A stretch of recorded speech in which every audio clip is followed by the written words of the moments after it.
Hello mga ka-farmers, good morning! So dito po yung aming 2 piraso ng ampalaya na sa kasalukuyan po ay nakahanda na ang kanyang gagapangan. So maybe 2 to 3 weeks from now, mamulaklak na ang mga ito.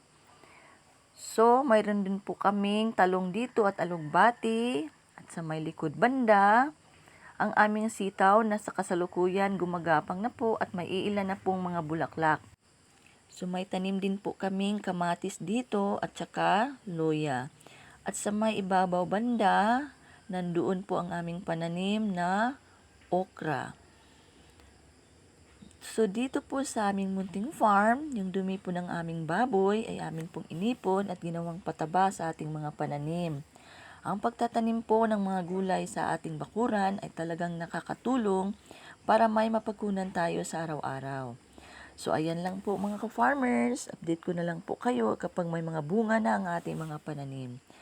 Thank you for watching and happy farming!